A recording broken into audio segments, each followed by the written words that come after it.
Hello, this is your host, Todd Lewis of the Praise of Folly podcast. I was just joined by Derrick Jensen, but his connection was lost. All right. You there? Hold on. The dog knocked on the. It happens.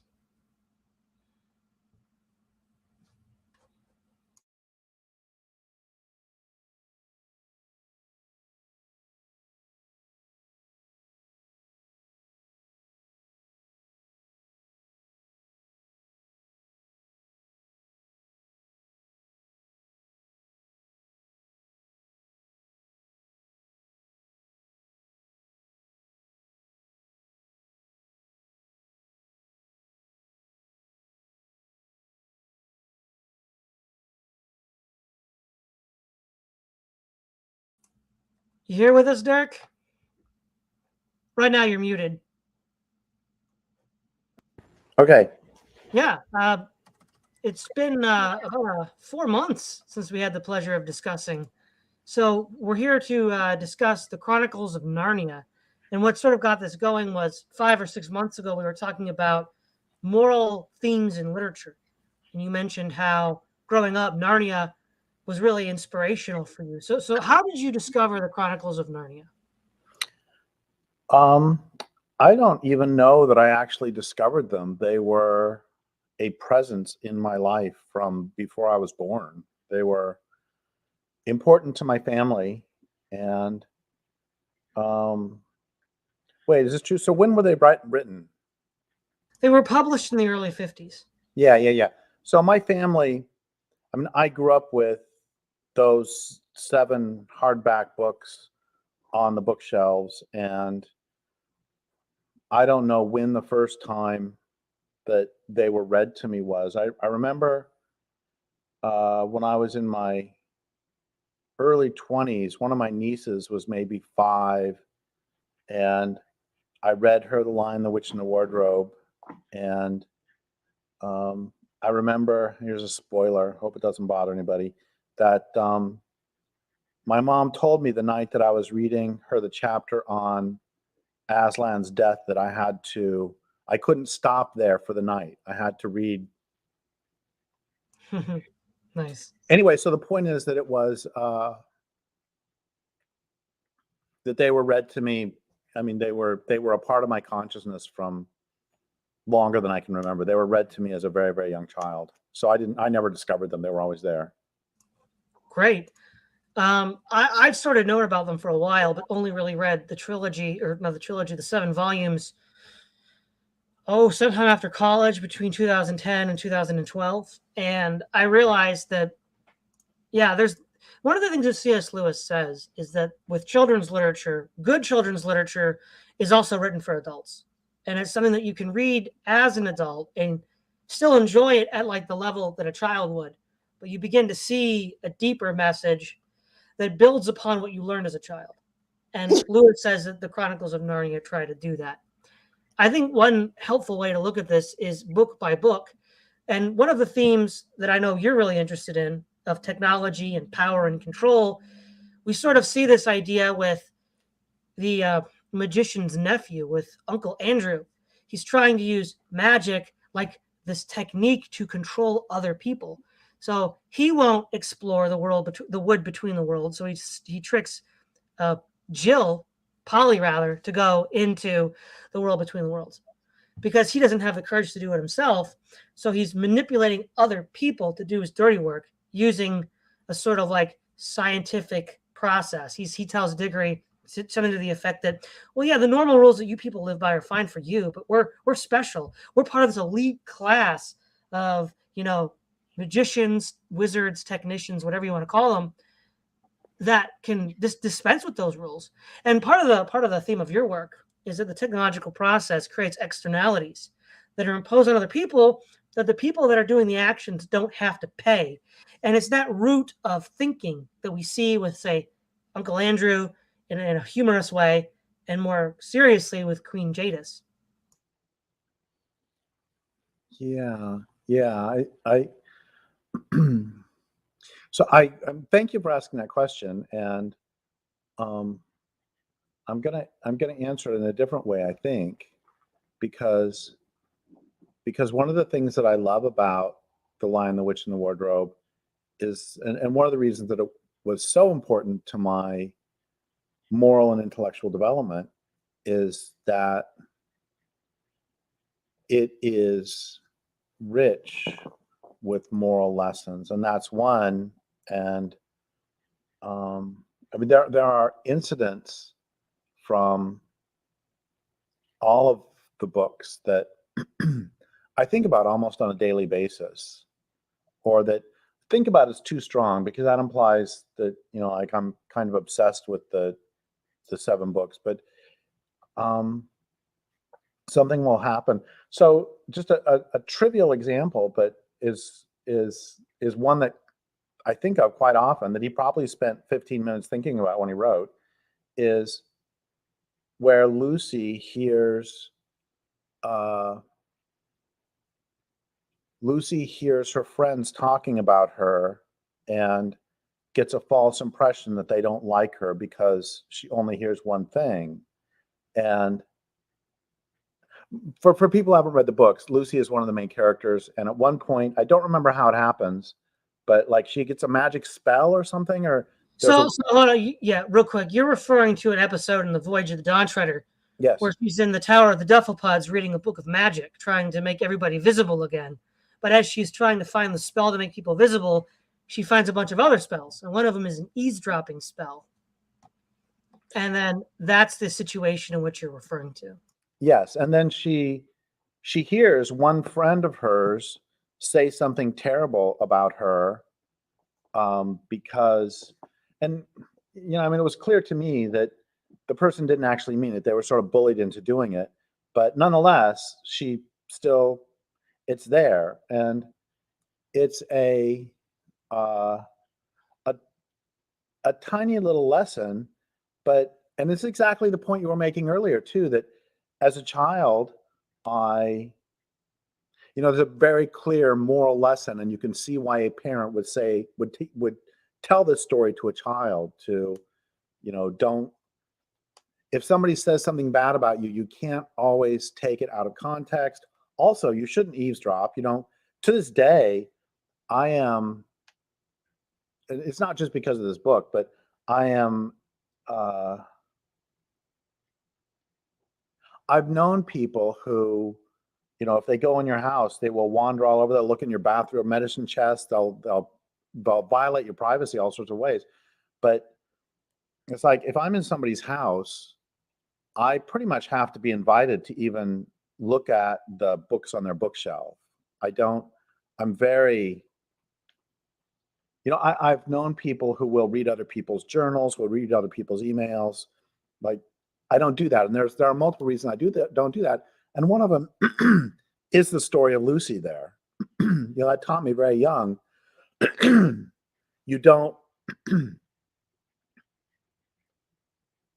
I mean, first off, it's you're invading somebody else's privacy, but also you may find out things you don't want to know, and that lesson applies even to this day. That you know, as a something of a public figure, um, I not infrequently get notes from people saying, "Hey, you might want to know that person ABC is trashing you."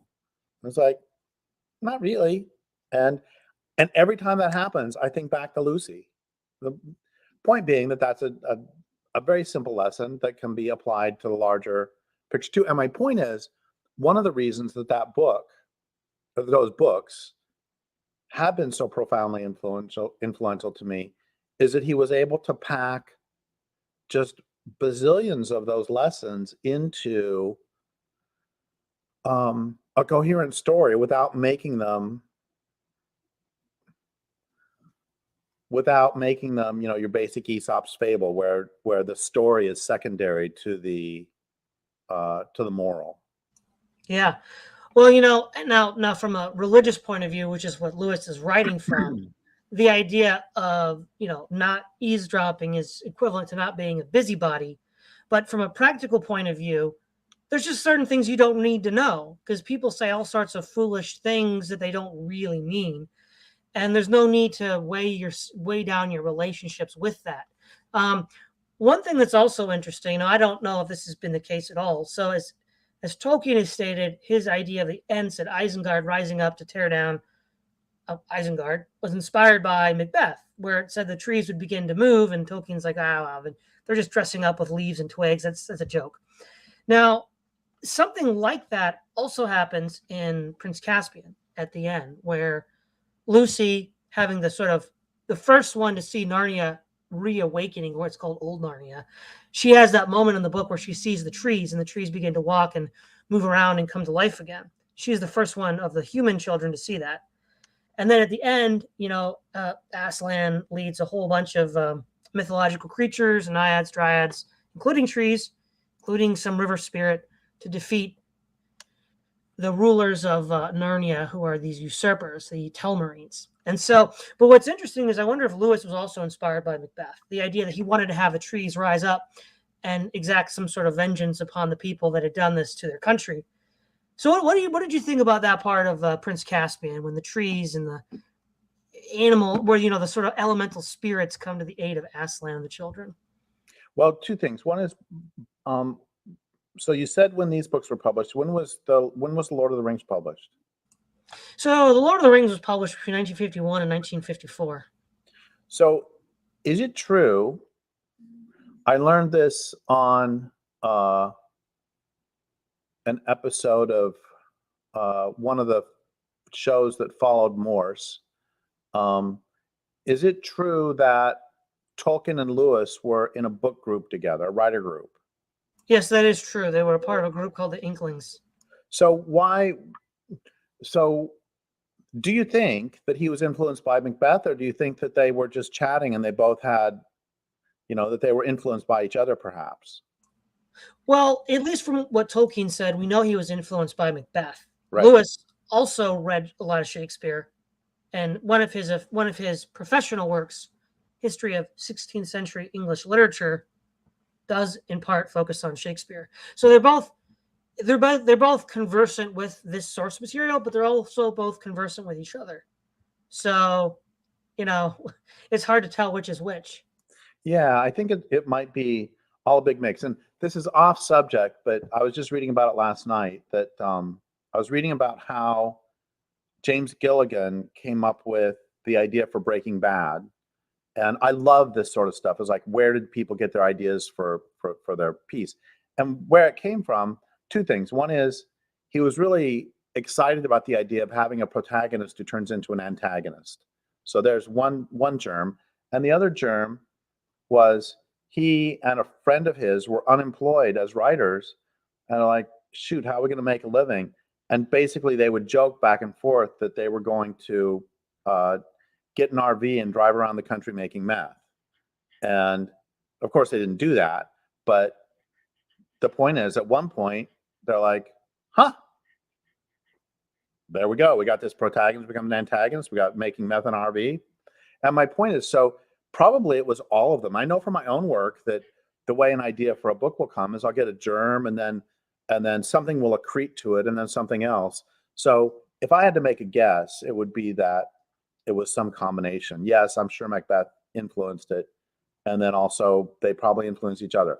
And then the second part that I wanted to say about all this is that another way that the Narnia series, it profoundly reinforced, something that's absolutely central to all of my work is non-human sentience, and that humans aren't the only ones who are capable of communication and to have desires and families and friends and habits, and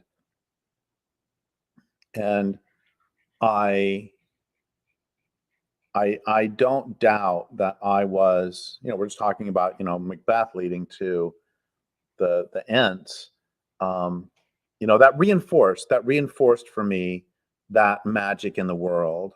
And it was I know that you had to go through the wardrobe to this other place, but it was such a powerful image of, and such a powerful reinforcement of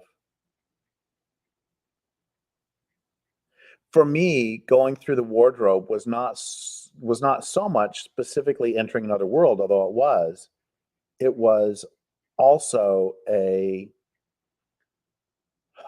um, it was a shifting to a different perspective, and the awareness of the magic that fills, that surrounds us, that is, to use a word that C.S. Lewis I don't think would disagree with, that is creation.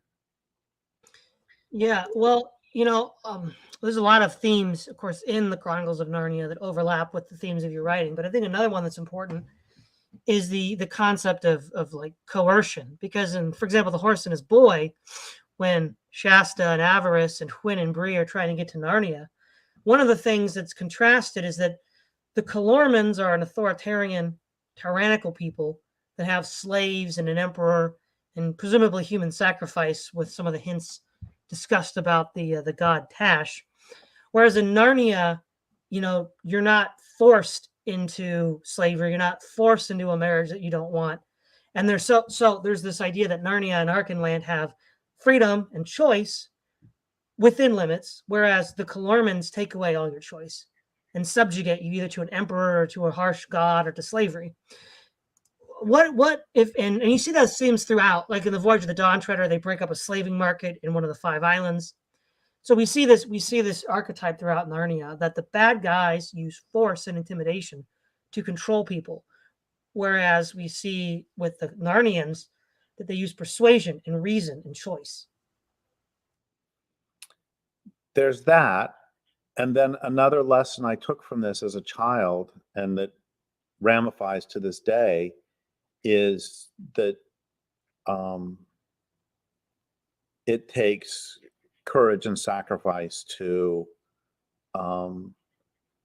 defeat tyranny. And I mean, I think it was just absolutely brilliant.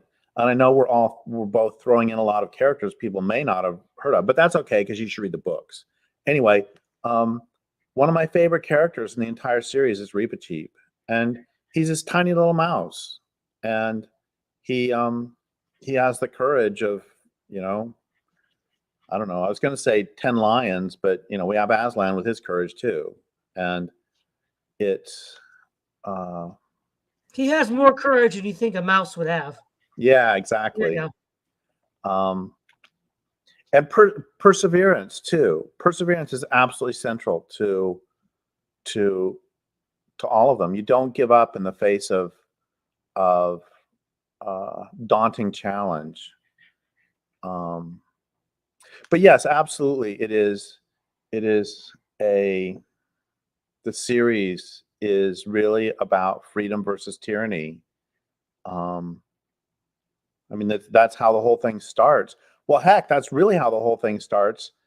I don't want to get into too much of a political discussion of, the English Empire, but it starts with World War II, and starts with the Nazis bombing Britain. That's why the children moved to the country, and it's layered all through. And then when they get out to the country and they end up in Narnia, it's you have the witch who turns it into Always Winter, Never Christmas, and it's I mean, so yes, absolutely, from the beginning to the end, that's a theme of that. But that gets to, for me, one of the reasons that I wanted to have this conversation is that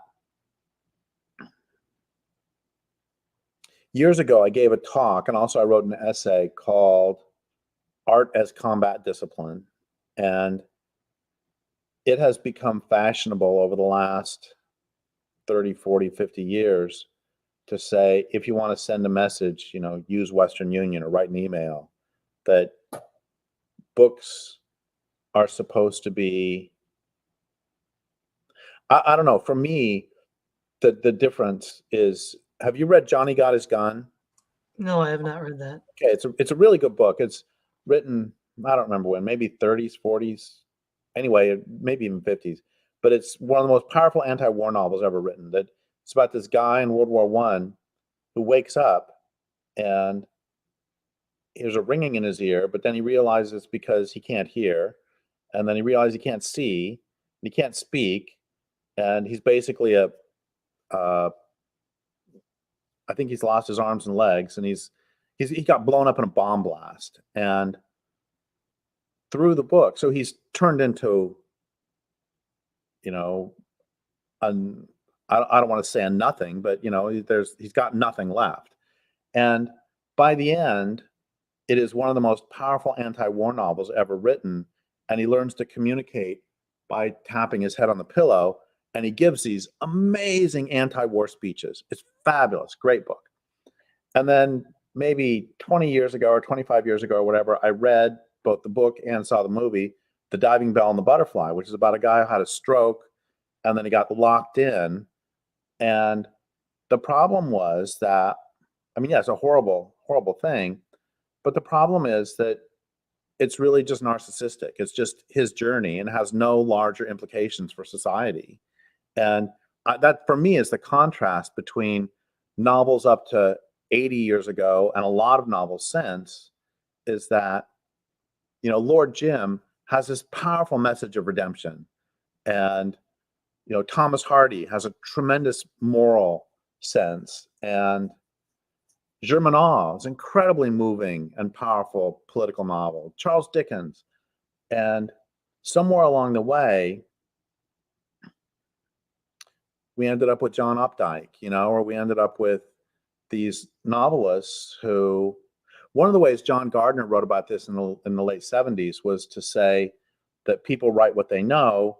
And the guy who wrote Germinal, I never can remember which one it was, it doesn't matter. The guy who wrote Germinal, he went down into mines to see how they operated and to write about the conditions in the mine, which ends up, and I'm not going to spoil this, with those he found, one of the things he discovered is they would take little colts down into the mine as babies, and then they would, because when they're adults, they're too big to go down the elevator, and so they would take them down as colts, and they would spend their entire lives as draft horses underground. And there's this incredibly moving scene that I'm not going to spoil, of something that happens to one of the horses, who's this huge, beautiful draft horse who's never seen the sun since he was a baby. And he saw that because he was there. And John Gardner says, this is why these days we get so many novels about professors who are in therapy and having sex with their students, is because that's what the writers know. But my point is that Tolkien too, and C.S. Lewis, I know that Tolkien thought that C.S. Lewis was too openly allegorical, but that's not the point here. The point is, both of those series have profound political and moral messages that for me, that's one of the purposes of story, is to teach us how to be human beings. And sure, I love reading, but here's the thing too, is that no matter whether you put overt politics in or not, there are still going to be politics there. Even The Diving Bell and the Butterfly had a different narcissistic set of politics. And the guy was this misogynist, narcissistic abuser before he had the stroke, and he was still one afterwards. And so I know that you have a series of wonderful questions like you always do, but I just needed to stop and make this plug for the importance of political and moral fiction that is evident in that. I mean, like I said, the Narnia series, among many other books and among many other means, taught me what it is to be a human being. Yeah, well, another element of Narnia that I can't imagine didn't influence you is in your sort of, as your writing is clear with your environmental perspective, a certain anti-capitalist lens is applied. And if you look at the Calormans, what is common to the Calormans? They're always pinching pennies. They're always squeezing animals and slaves to get as much work out of them as possible. There's a story in The Last Battle where one of the horses of Narnia is being whipped. One of the talking horses is being whipped by the Calormans to do more work when he's already giving all that he has. And that enrages King Tyrion, who kills the taskmaster. We see in The Voyage of the Dawn Treader, otherwise decent people, like Prince Caspian and Edmund, when they find the island of Deathwater, where one of the Narnian princes jumped in and turned to gold, they argue about gold and they start fighting. And once Lucy and Reepicheep, get their attention, they realize, why are we fighting each other? It's just gold. And once Eustace turns into a dragon because of his love of gold, and after he turns back into a human, he throws the gold armband of one of Narnian princes back up onto the mountain where there's a nail that was put in there when he was the dragon, so that it just stays out of reach of anybody. So we see throughout, whether it's the Calormans or in the Voyage of the Dawn Treader, the Narnians and Earth people, how the love of gold and money and gain and acquisition can corrupt them. And so even good people can get corrupted. So that would be like Edmund and Prince Caspian, and not so good person like Eustace. But then the Calormans are what happens if you have your entire civilization organized around that. And I can't imagine that wasn't influential for you. Yes, that was all very influential. I mean, I don't mean to overstate, but I mean, there's like life lessons every 3 pages in that book. And so you're bringing up some really important ones, and it's just, my mind just keeps bouncing from lesson to lesson. Like, another thing that really moved me was at the end when I'm going to spoil this for somebody, but when Susan says, oh, I gave up on all that childish stuff, and it's, I mean, I still remember, honestly, I've read The Last Battle fewer times. I've probably read all of them in my life, 20, 25 times, but The Last Battle's maybe 15 because I just can't bear that part. And also because I know you can go back and read it again, as I've done, but there's a word, there's a German word for this, but I don't remember what it is, that is the sorrow you feel when you come to the end of a good book. And so that's one reason why, many times I've read books 1, 2, 3, 4, and then stop, because I don't want to get to the end, and I'll start over. Then I'll do 1, 2, 3, 4, 5, 6, and like stop, because I don't want to do the end. And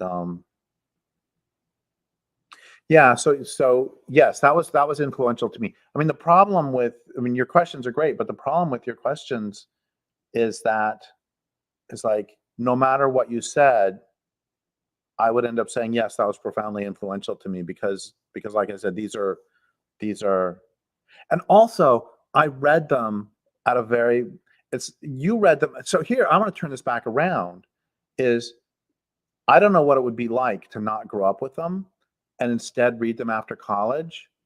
And people have often asked me if Daniel Quinn influenced me. And I always say, and there's nothing against Daniel Quinn, I always say no, because I didn't read him early enough. I didn't read Daniel Quinn until I'd already written, 4 or 5 books. And it's like, so it's parallel evolution. Had I read him when I was 20, it would have influenced me a lot. So how was it reading these books after college?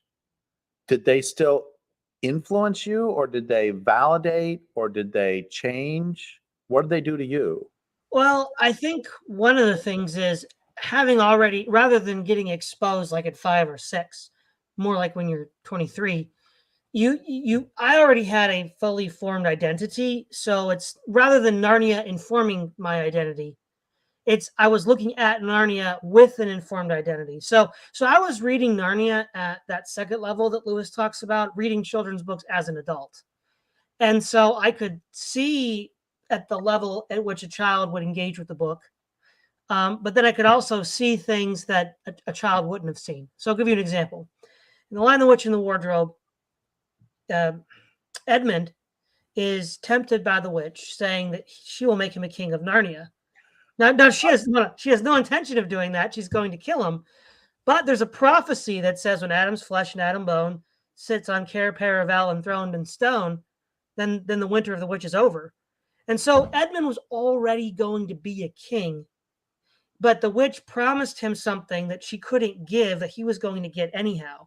Now, there's a Christian theme there because when Jesus is tempted in the wilderness, Satan promises to give him the kingdoms of the earth if he were to worship him, but Christ is already going to get those. So there's this layered typology where the witch is Satan and Edmund is sort of like in this Christ position and fails the test, whereas Christ passes the test. Yeah, I was going to interrupt you there for a second because, and this is just trivial, but my mom went to England when I was 20, 21, 22 or something, and she asked what I wanted her to bring back. And of course, the first thing I said is Turkish delight. Real quick, is this the word you're looking for, Derrick? Do you see it? Yeah, I will. I don't know if that's the word or not because it's been so long since I remembered it. Is that what does that mean? Can you give me the definition? Well, what it means is it's a German noun that means longing, desire, or yearning. It might be. I thought there was one that was a bit more specific, but that's pretty good. Anyway, so again, my mom goes to the UK back in when I'm 21 or 22 or whatever. I was like, you got to bring me some Turkish, which for those who don't know is how the witch first tempts Edward with some delicious Edmund, yeah, with some delicious Turkish delight. And frankly, I was kind of disappointed. I just like, nah, I wouldn't sacrifice Narnia for the Turkish delight. But you got to remember, Edmund was also hungry and cold. Yeah, it's true.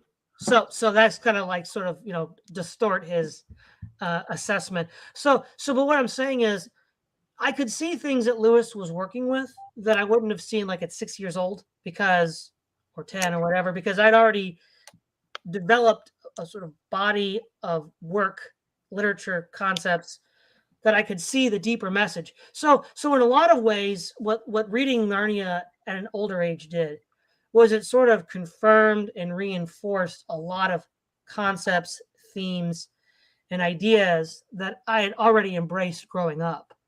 And he was able to portray them in these new imaginative ways. And sort of tying it all together, at the end of the Voyage of the Dawn Treader, when Lucy and Edmund ask if they'll be able to return to Narnia, and Aslan says no, they're too old. Lucy asks, well, how will we know you? And how will we live without you? Now, Aslan is an allegory for Christ. And so he tells Lucy and Edmund that I brought you to Narnia so that you can learn about me here to serve me better in your world.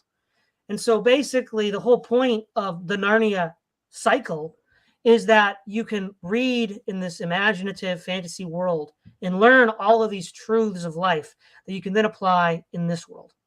And that's ultimately why everybody should read Narnia, because that's the ultimate purpose. And I think that really, in many ways, should be the ultimate purpose of all literature. Exactly. And again, I read thrillers. I read stuff that, well, but like I said, no matter what the overt morality of the piece of art, it will still be teaching you how to be a human being. It's just in some cases it's teaching you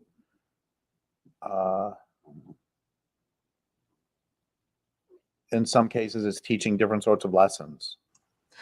Okay, let me ask you this, Derrick. Okay, four questions here. Who is your favorite bad guy from the Chronicles of Narnia? Who is your favorite human female? Favorite human male? Favorite creature? It's 4 questions.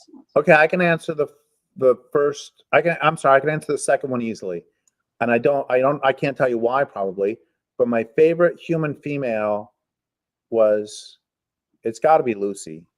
Okay. And just to be clear, it still would be Lucy no matter what you say. But were you?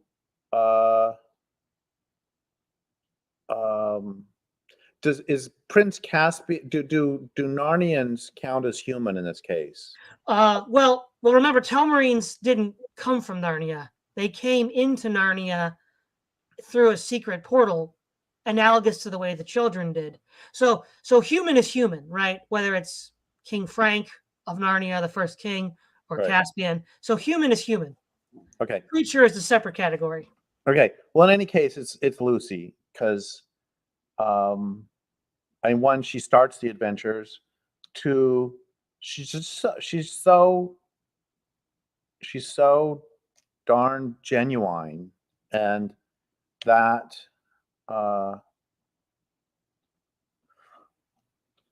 among protagonists, I love, and maybe this is me being not a mature reader or something, but I mean, to this day, I love genuine protagonists. I mean, I love protagonists who are sincere. That they can still mess up, and of course they can still mess up. They can still do some bad things, but this was a difference between, for me, between, say, Breaking Bad and Better Call Saul, is that I could Breaking Bad's really well done, but I couldn't find any redeeming characters in and any characteristics in Walter White. And Saul Goodman, he's just he's a con man, but he makes things right when he will take from someone who deserves to be taken from. But if he messes things up, like when the old women they lose their friendship over one of the machinations he did, he makes it right at the cost of his own business and at the cost of $1 million. And I love that level of morality. And Lucy, I mean, do you agree that Lucy is just a completely genuine and Oh yeah. she has great integrity? Okay, so she's my favorite female. Okay, Go ahead, favorite. Lucy. Yeah, I would agree. Lucy's my favorite human female. She represents, I think what she's representing for Lewis is the childlike faith that we read about in the Gospels. Because she's always the first one to see Aslan in each one of the visits. And I think that's intentional on Lewis's part.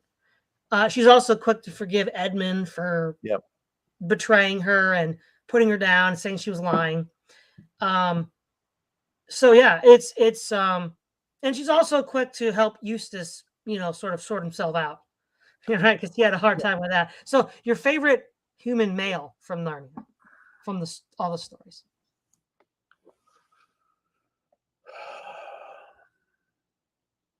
So, I mean, the obvious one, but I have problems saying, okay, Lucy was just like, absolutely no doubt. God, can you imagine if I would have said the witch? Well, that might be a bad character, but we'll get to the bad character later.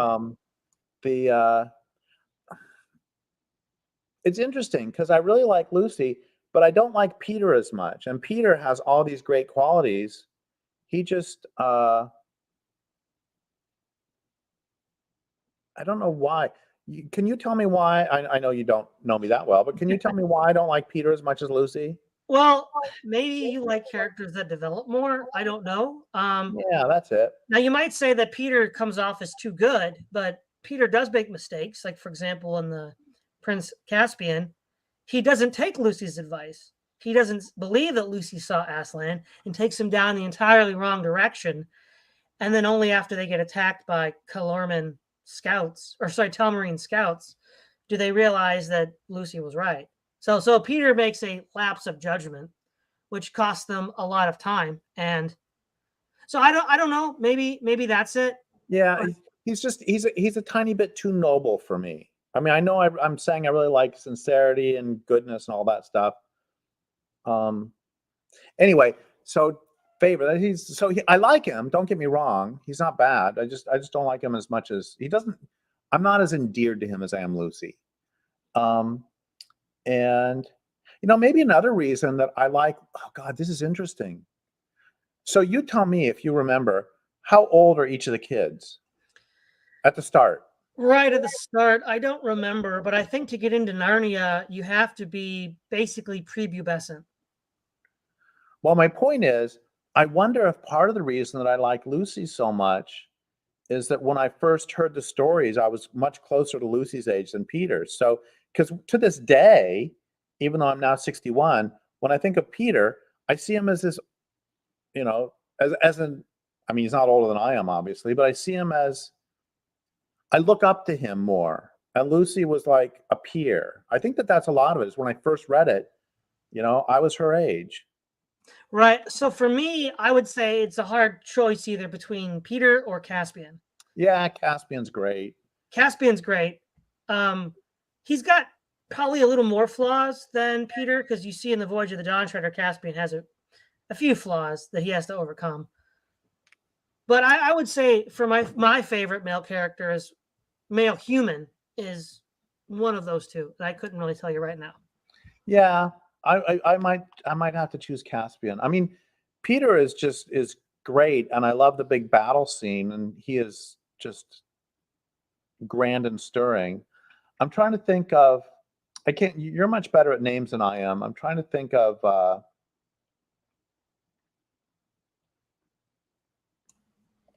Well, let's move on to another question. What was the next one? Your favorite creature. So who's your favorite creature, non-human sentient creature from Narnia? Well, there's a bunch of them that jump up. There's Reepicheep, we already talked about. He's probably the one I'm going to end up saying. Just Okay. this great, courageous mouse. But there's also, I really like Puddleglum. He's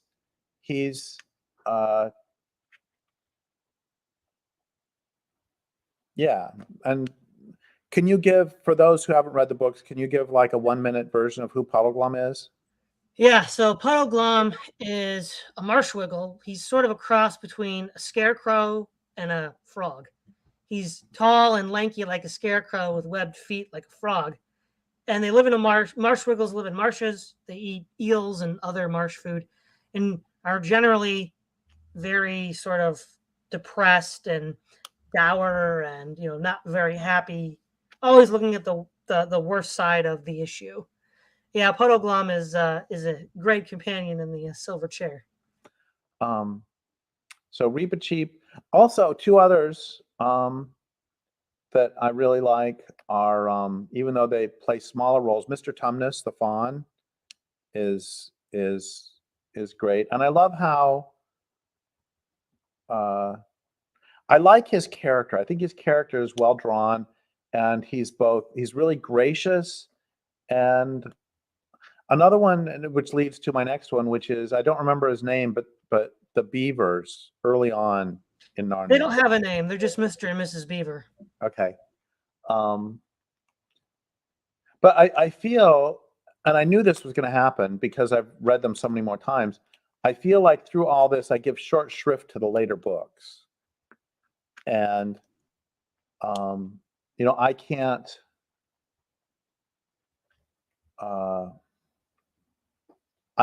I can't name, I mean, tell me a couple really good characters from The Horse and His Boy. Oh, wait, am I remember? So isn't the horse a really good non-human character in The Horse and His Boy? Isn't Yeah, it great? there's the male horse.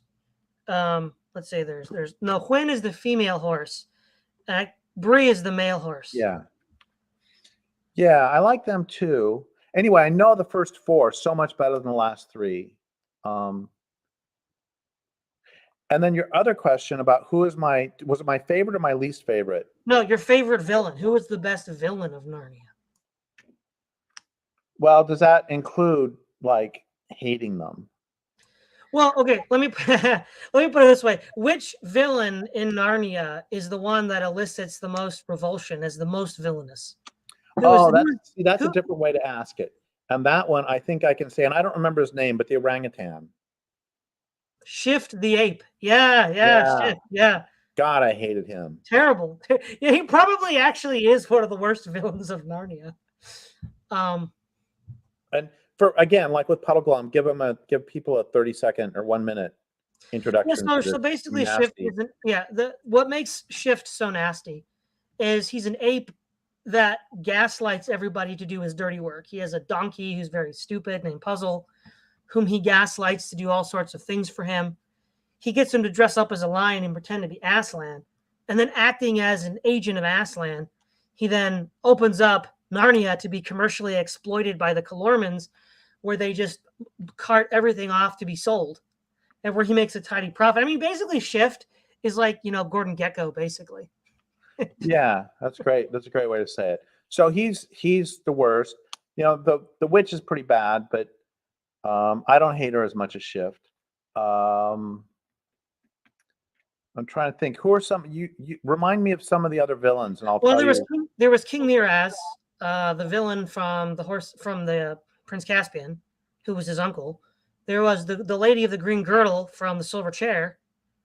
There were lots of villains in the Voyage of the Dawn Treader. There was the master of the town, Grampus, who was allowing the slave trade that Caspian shut down.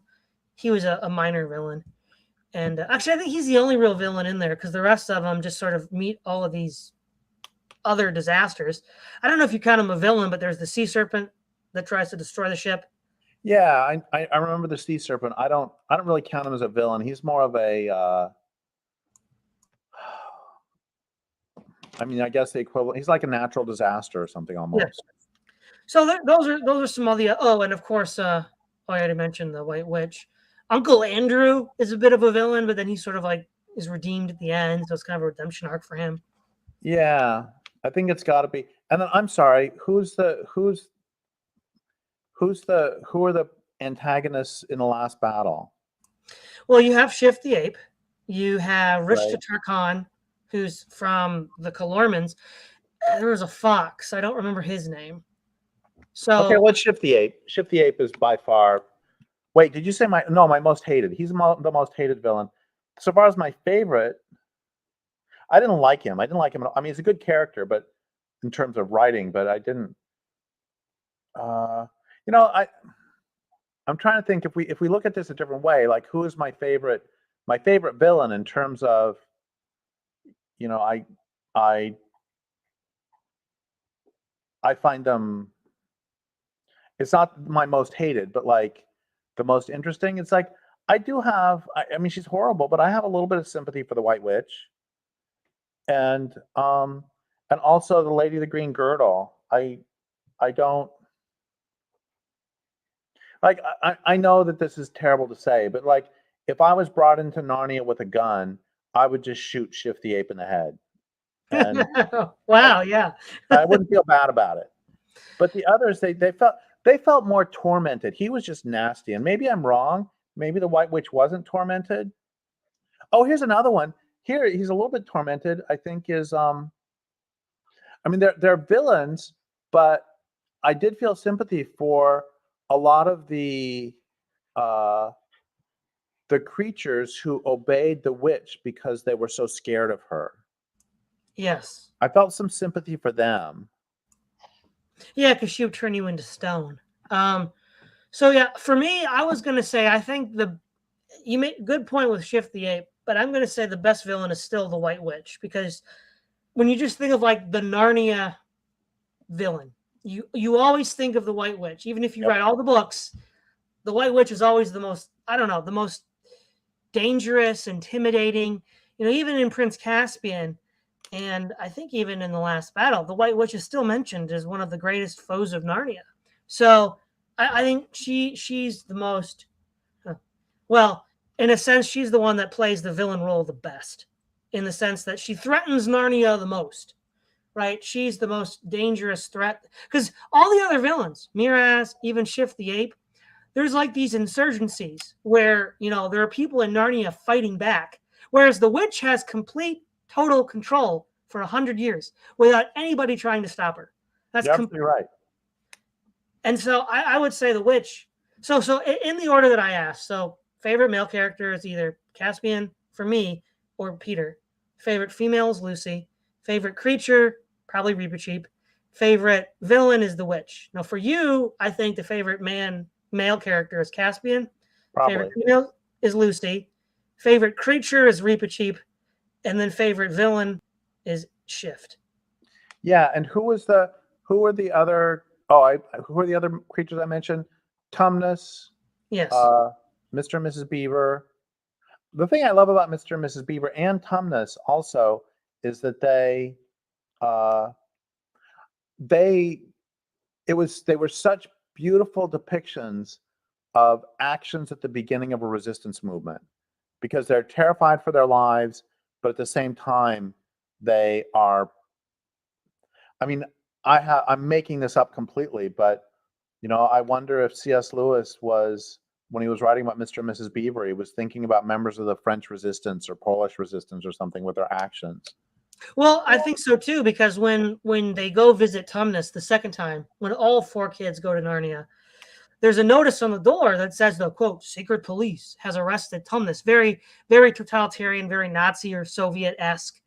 So I think Lewis is intentionally appealing to both, because this predates Narnia, but when he wrote his 3rd space trilogy book, That Hideous Strength, where he sort of attacks the technocratic society, he does intentionally model the bad guys after these totalitarian police states, the Nazis, the communists. And I think it's a theme that, if you read that book, it's pretty clearly seen in The Lion, the Witch, and the Wardrobe in a more muted form for children. But I think you can still see the same theme. Yeah.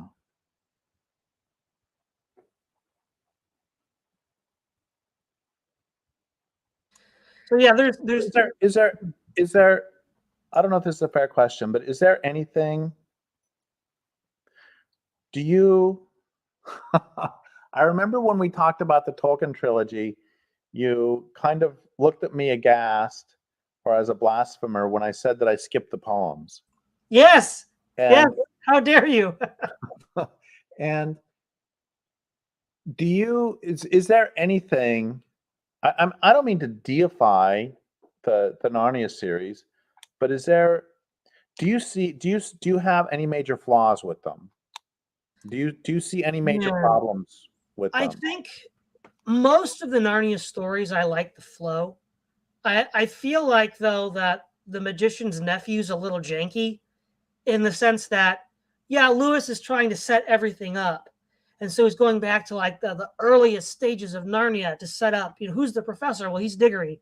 How did you get the lamppost? How did you get the White Witch? How did all these people come about? But I feel like that doesn't hold together quite as well. I think in part because it was more trying to plug in gaps in the other Narnia books, and it ends up contradicting what he said about the origin of the White Witch in The Lion, the Witch, and the Wardrobe. In The Lion, the Witch, and the Wardrobe, it says that she was a djinn and a giant, which sort of the reference to a jinn is obvious because the Calormans, which are modeled after Muslims, and also pagans because they worship a human sacrificial god, Tash. A jinn is from Islamic Near Eastern mythology. So initially it sounds like the witch is in league with the Calormans because of this sort of underlying, metaphysical, mythological background. But then it turns out she's from another dimension called Charn, and the origin stories contradict. Now, normally that'd be a deal breaker for me, but Narnia is so good as a whole, I don't care as much. But that's a problem. And I think Andrew is a little too corny. Like Uncle Andrews is a little too corny. Like he's a bad guy, but because the witch is the big bad character, he needs to be a little more humorous and goofy to sort of like keep the kids from getting too scared, I guess. And I don't know. I just feel like that's maybe a weaker book. The other books, I think, are very strong. The Silver Chair possibly lingers too long in certain places. I think the Giants can be a bit obnoxious. So I think there are some flaws, but when you look at it, it's like this: the sum is greater than the whole of its parts, right? Narnia, as a collective of 7 books, transcends whatever technical flaws any one of them might have. So the response you had when I said I don't read the poems in Tolkien? That's my response to you saying the parts of the Silver Chair go on too long. So you really like that one, huh? Well, yeah, that's another question I was thinking is which is my favorite book, and I don't know if it's the Lion, the Witch, and the Wardrobe because that's the one I think about most.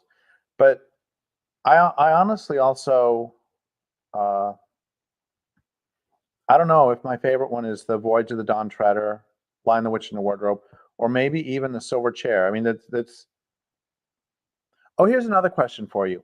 Is one of the things that I think was really extraordinary about the Harry Potter series is that when I first started to read it, I was like, oh, geez, this is like written for little kids, which of course it is.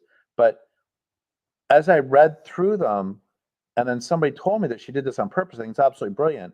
She wrote it to be read one book a year. So each book is at a higher level of requires a higher level of reading comprehension. And I don't I don't know, and I don't remember. Did CS was Narnia series like that? Does the language get more complex? Is it meant the same way that you're supposed to read them from ages 6 to 12 or something? Yeah, right. So, okay, last year I reread the entire Narnia series, so it's pretty fresh in my mind. I don't notice any. Okay, so in the actual writing style, I don't think C.S. Lewis gets more complicated. But what I do think C.S. Lewis does is he gets more complicated with the ideas that he's introducing children to. So we start with The Lion, the Witch, and the Wardrobe. Pretty simple, pretty open and shut case. The witch is bad. Narnia needs to be freed. Aslan sacrifices himself for Narnia. But then you get to the last battle, and there's all of this talk about, well, who is the real Aslan? Is it this guy that Shift trots out, or is it is he not here yet? The centaurs are like, well, the stars don't lie, but men do. And then you've got the good Calorman, Emeth, who's supposed to be able to see Aslan. So all these different themes, deception and fraud, and how do you even know what the truth is? Who is the real Aslan? What's going on? Prince Tyrion's like, what's going on here? So there's a lot more complicated ideas that are being dealt with, and it's asking a lot of a young reader to keep up with this. So I don't think it's the language that gets more complicated, but I do think the ideas do. So what parts of the series do you, having read it as an adult, did you find most moving? Oh, well, unlike you, I do read The Last Battle, and I think that one, there's so much in that one. I think that there's so many moving elements. Like when you see the new Narnia at the end, further up and farther in.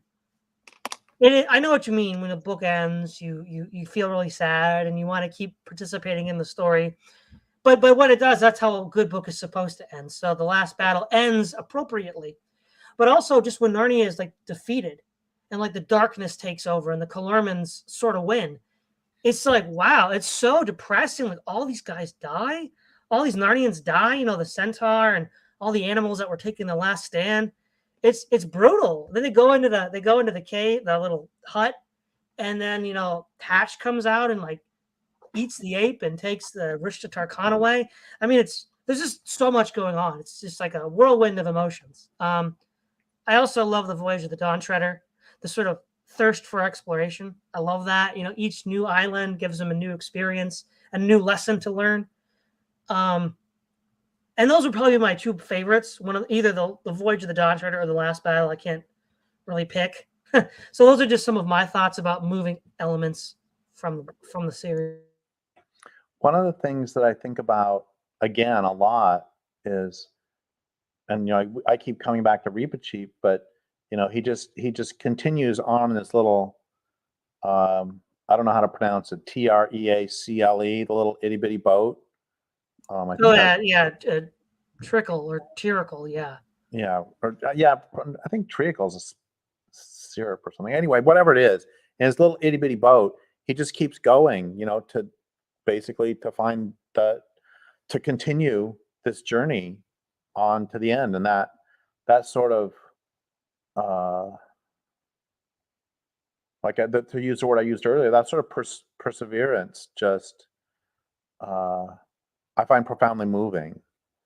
Yeah, the other thing that I like about that's moving to me is at the end of the Prince Caspian, when Reepicheep has his tail cut off, and he asks Aslan to heal him and bring it back, Aslan says, "Well, do you really need that? Because there's other wounded Narnians." And so all the other mice threaten to cut their tails off, saying that if our champion Reepicheep doesn't have a tail, then neither will we. And then Aslan says, "For the sacrifice that your men were willing to make, I'll give you your tail back." That's a really moving passage, I think, right there. Yeah, I agree. Yeah, there's and I already mentioned this one, but Susan's decision to grow up is also pretty moving I mean, I can see why you have to do this as a writer, but nonetheless, that made me not happy with C.S. Lewis. Well, but you see also he's trying to make a point, because of course he is. He has to. The quote "growing up" is actually not really growing up. It's conforming to all of these consumerist, modernist, industrial norms that the other children did not get seduced by. Now here's the $1 million question, Derrick. Does Susan eventually find Narnia again? That's the $1 million question. I don't think so. Do you? Well, there's a couple ways you can go about it, right? So obviously it's clear at the end of the last battle, she's still on Earth and she doesn't believe in Narnia anymore. But then there's in the Lion, the Witch, and the Wardrobe, there's that saying, "Once a king and queen of Narnia, always a king and queen of Narnia." So does that mean that eventually one day Susan will find Narnia again? Well, for what it's worth, that never occurred to me. That I always thought I thought she shut the door. Well, that's certainly what it sounds like, and it's a question that can never really be answered. And I think C.S. Lewis did that on purpose, because he leaves it intentionally open-ended. Yeah, and I have to say that even though I'm saying that she never did, I generally try. Did you ever read Crime and Punishment? Yes. Okay, so I read it in high school, and one of the few things I remember about the class discussions of it is that Mrs. Carlson, the teacher, said, "So do Sonia and Raskolnikov stay together, do you think? And does their relationship end up working?" And I said, "Yes, I think it does." And she looked at me and said, "Oh, Derrick, you're such a romantic." And then the thing is, I read something like 15 years later or something where Dostoevsky had written an essay or written something or written a commentary saying that they do actually stay together. And I was like, I was right, Mrs. Carlson. Well, yeah, you were. But the other thing is, if I remember correctly, Sonia's character is very self-sacrificial. So if the relationship were held together by her, I could see it working. Yeah, because Raskolnikov's he's a jerk up until the very end. Yes. Yeah. Anyway, the point I'm making is that when I read books, I am a total sap. So if I don't think Susan ever came to it, then I mean, I really want for there to be a happy ending. And so I will stretch interpretations as much as I can to make that happen. And I know this about myself. And so the fact that I don't think that Susan ever found it, I think that lends a bit more than if I were a cynic who thought every book had a sad ending. Well, the other thing that needs to be kept in mind too is in The Horse and His Boy. So in a lot of these stories, it's Lucy of the four children, especially of the females of that group, that gets the most, quote, airtime. So in The Lion, the Witch, and the Wardrobe, you see Lucy a lot. You see her a lot in Prince Caspian. You see her a lot in The Voyage of the Dawn Treader. But conversely, you see Susan a lot in The Horse and His Boy, and this is Susan in Narnia. So it's something we don't really see. And so Susan and Edmund, I think, are the two that we see a lot in that story. And Susan has her virtues at that time, before she forgot Narnia. So you could argue, I think, for the inner romantic in you, Derrick, I think you can argue that once a king and queen of Narnia, always a king and queen of Narnia. And then second of all, Susan does have these sort of reserves of goodness, as we saw in The Horse and His Boy, as we saw even in The Lion, the Witch, and the Wardrobe, that with the examples of her family dying in the train accident, we don't know how she reacts to that, because the story's over. Maybe that sort of pushes Susan out of her funk. So I'm just weaving a sort of romantic ending here for you, Derrick, and you tell me what you think of that. No, I like it. Yeah, I wish we would have had this conversation when I was 6, because then I would not have been depressed about Susan for the last 55 years. well, because that's an important question to answer, and you don't want to see one of the Pevensey children not make it, right? But she kind of does. I mean, I think sort of morally and philosophically and literarily, I think you kind of have to. I mean, isn't C.S. Lewis also making a point about, some people will, if we want to go the Christian direction, some people are not going to accept Christ. Yes, that is true. So I think you have to have. I think he had to have one of them, and he had to make a choice as to which one it was. Well, you see, that's why Lewis is such a great author, because you can come up with plausible arguments for both sides of this, and he doesn't really give us an answer. And now that's actually something that Tolkien points out too. So he doesn't really create moral dilemmas like what happens to Susan, but he introduces characters that come out of nowhere then go away, like Tom Bombadil. And he said, my purpose isn't to explain everything. The world is full of mystery and unknown elements. And so I have characters that are in The Lord of the Rings, that are in The Hobbit, that are in my writings, that I don't give a full backstory to, because the point that I'm trying to make is not that everything can be spelled out and articulated, but that there is some things we can't understand or explain. And I think Lewis is trying to do the same thing with Susan, but in the context of a choice. This I think is a hugely important point, and it's something that, I mean, everybody knows that I see a fair number of bears around here, and there are bears I get to know, and then there's one bear I call Big Bear, who for a few years would be around and then would always leave in November, and he'd be huge and fat, and then he would come back in May or June, and I'd see him sometimes. But this year it's June and I haven't seen him yet.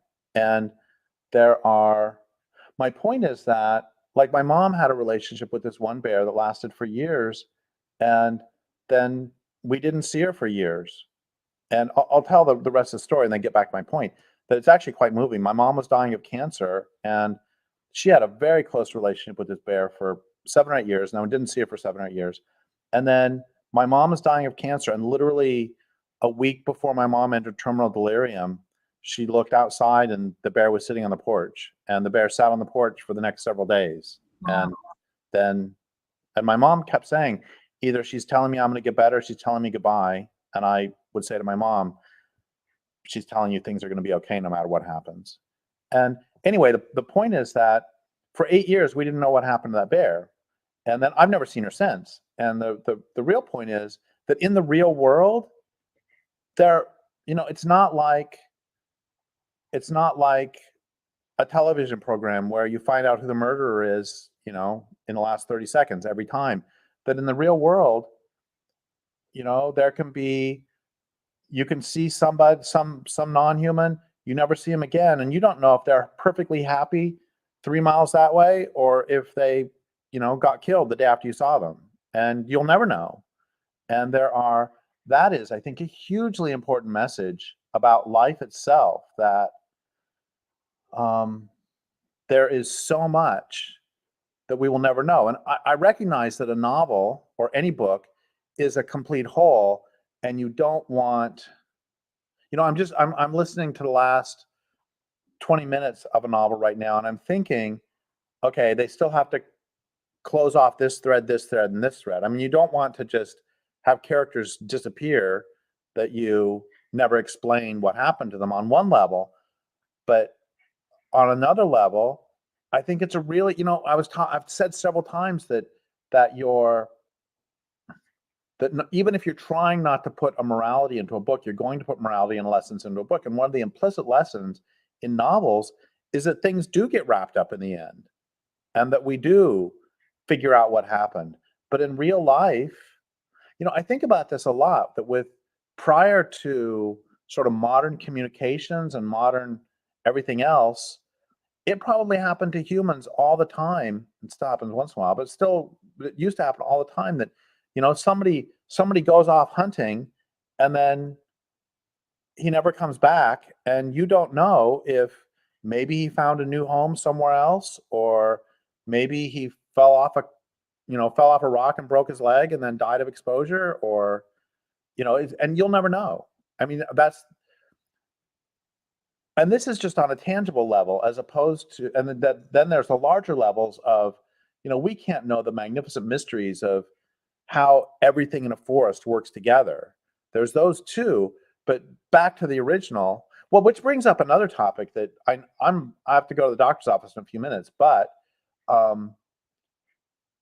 you and I have never really talked about The Arrogance of Humanism. And The Arrogance of Humanism is a really good book written by David Ehrenfeld, who's a Orthodox Jew and a conservation biologist. He's great. He's fabulous. And one of the points of The Arrogance of Humanism is that, sort of moving to an atheistic society, we have enshrined humans as gods, and we have made that, even if you disagree with the whole monotheistic God notion, that still puts limits on human. There are still things that are unknowable to us. It's, sort of God's mystery. And it doesn't matter whether, like you say nature's mystery, or like you say God's mystery. It doesn't matter. That his point is that when you get rid of that, you substitute humans for this. And as he says, just because we can make minor miracles happen, we think we can make major miracles happen. And what he means by that is, just because we can do open heart surgery, which is a minor miracle, that means we think we can manage the entire planet, we can know everything. There are no limits to human knowledge. It leads to transhumanism, all this other weird stuff. But what I'm really just rambling on, about, because you mentioned Tom Bombadil, that it's, this reminds me of a line from Neil Evernden too, where he's quoting somebody else, and he's saying, when a child asks you, why are the leaves so beautiful in fall? And then the adult gives an answer, well, it's because of interactions between, the length of daylight and the temperature, and, you give some sort of scientific explanation. It's like, he points out, you're answering how, not why. And why are you destroying the magic of the world for this child so soon? The magic will be destroyed soon enough. So let this magic continue. And maybe the only answer is, they're so beautiful because they are, child.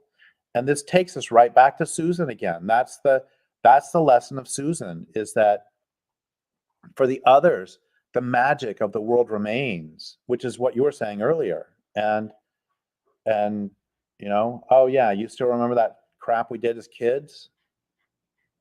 Well, to that point, as you said, you have to leave soon. So, why don't you leave us with your final thoughts on Narnia? Why should people read Narnia? Well, if they have children, I think they should read Narnia to their children.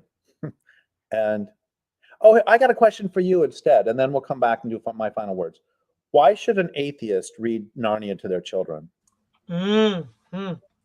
Well, presumably Christians will outnumber atheists, so you can expose your children to what they might see in other people, right? So you're sort of like preemptively exposing them to what other people who might disagree with them on issues of reality would write, in a way that's not preachy or obnoxious, so they can get used to it beforehand.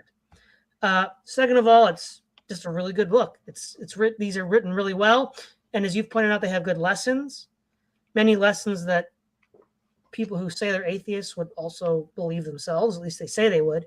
So, but then also, and I guess I'll end with this: is Lewis is inheriting a series of ideas of philosophy and ethics and morality that from the history of Europe that the atheists inherit too, and being aware of that is important for their own self-realization of where they're at. I think the way I would answer that, I love that answer. And I think the way I would answer the question I just asked is by saying, I think you said this too, no matter whether you believe in one God or many gods, or, God as a great mystery, or you're an atheist, that doesn't alter the fact that that you want to learn how to be a human being. And that's fundamentally what these books, they're powerful, important lessons on how to be a good person. I mean, that's, if I had to condense the 7 books down to that, it's like if I condensed all of my books down to one thing, it would probably be This Way of Life Won't Last Forever. And when it's done, I'd rather there's more of the world left rather than less. And if I were to condense the Narnia series down to one sentence, it would be that these are ripping good stories that teach us how to be human. Well, Derrick, it's always a pleasure. There's always so much to talk about. Thanks for coming on. Oh, thanks for having me. Yeah, it's always really fun. And it occurs to me, have you read The Wind in the Willows? I don't think so, no. Okay, at some point, if you get around to it, if you ever read it, we should discuss that too. We should. It's another kid's book that has a lot of rich meaning. Yeah. So we'll let you go, Derrick. We don't want to hold you any longer. Thanks again. This is Todd Lewis of the Praise of Folly podcast.